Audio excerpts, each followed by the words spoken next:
খিচুড়ি তো আমরা জীবনে অনেকভাবে রান্না করে খেয়েছি। একবার ভিন্ন স্টাইলে ভিন্ন স্বাদে বাসায় খিচুড়ি রান্না করে দেখুন ভাই, বিশ্বাস করেন এত মজা হয় আপনি বাসায় ট্রাই না করলে বুঝতে পারবেন না।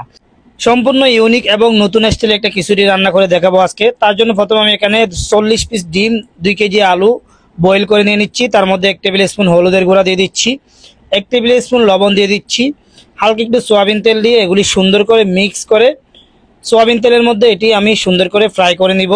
একেবারে কড়া ফ্রাই করতে হবে, লাল লাল করে ফ্রাই করে আমি এগুলি সুন্দর করে উঠিয়ে নিচ্ছি। দেখেন এরকম করে আপনারা ফ্রাই করে রেখে দিবেন। এখন আমি সেম তেলের মধ্যে দিয়ে দিচ্ছি শুকনো আস্ত মরিচ,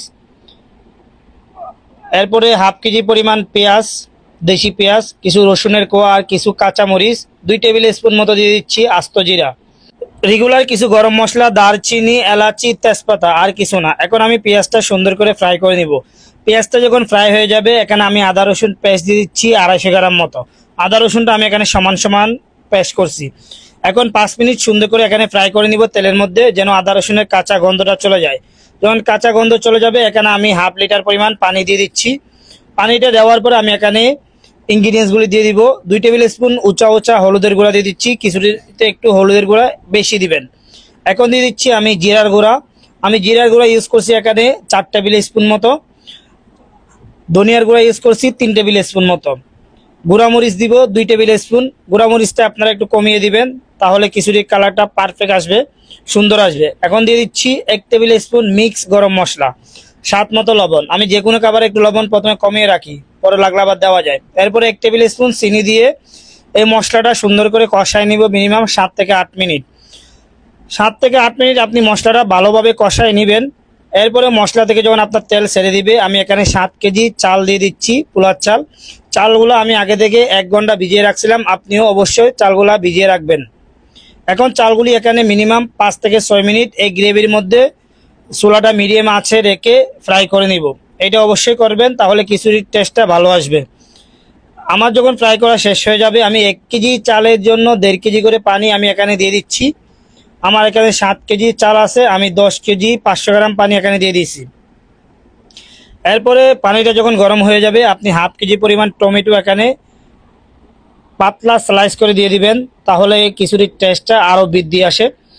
এরপরে আমি ওয়েট করব এখন খিচুড়ির চালে যতক্ষণ পর্যন্ত পানিটা টেনে নিবে না ততক্ষণ পর্যন্ত আপনি নাড়াচাড়া করে ওয়েট করবেন। আরেকটা জিনিস খেয়াল রাখবেন যেন চালগুলি নিচে লেগে না যায়, এটা আমাদের খেয়াল রাখতে হবে। আস্তে ধীরে নাড়াচাড়া করতে করতে ওয়েট করবেন।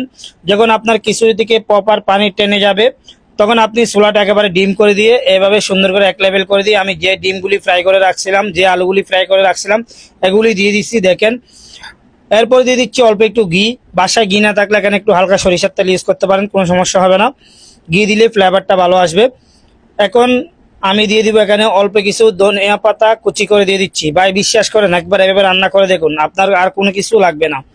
এরপরে আমি এখানে ঢাকনা ঢেকে দিয়ে 22 থেকে 23 মিনিট সুন্দর করে রেখে দিব। উপরে বাড়ি কিছু উঠিয়ে দিবেন যেন খিচুড়ি থেকে হাওয়া বাতাস বের হতে না পারে। আমি এটা 22 মিনিট পরে ঢাকনাটা উঠিয়ে নিয়েছি। দেখেন কত সুন্দর একটা খিচুড়ি তৈরি হয়ে গেছে, একেবারে ঝরঝরা। দেখেন আমি নাড়াচাড়া করতেছি, একটার সাথে একটাও লেগে থাকবে না, একটা একটা আপনি চাইলে গনে নিতে পারবেন, ওইরকম ঝরঝরা খিচুড়ি হয়েছে। ভাই রেসিপিটা দেখে আপনি একবার ট্রাই করে দেখুন, পুরাই টোটাল একটা ভিন্ন একটা স্বাদ পাবেন আপনি। আর আপনাদের জন্য অনেক কষ্ট করে রেসিপিগুলি তৈরি করি। রেসিপি ভালো লাগলে অবশ্যই আমার পেজটা ফলো দিয়ে সাথে থাকবেন, আর ভিডিওতে লাইক কমেন্ট শেয়ার করে যাবেন। আজকে এই পর্যন্ত, দেখা হবে অন্য কোনো রেসিপি নিয়ে।